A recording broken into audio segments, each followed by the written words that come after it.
May leap year. Sa leap year, nadadagdagan ng extra days sa kada 4 na taon. Kaya ang laging 365 days na taon, nagiging 366 days tuwing leap year. Ang madalas na hanggang 28 lang na araw tuwing February, nagiging hanggang 29.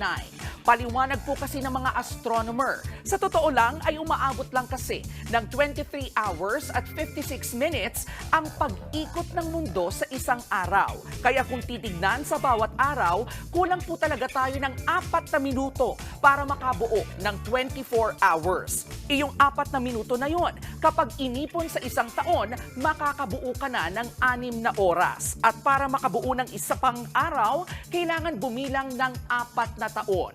Pero paglilinaw lang dito, bagamat madalas na tuwing 4 years nagkaka-leap year, maaari ring magkaroon ito basta ang tatapat na taon divisible by 4.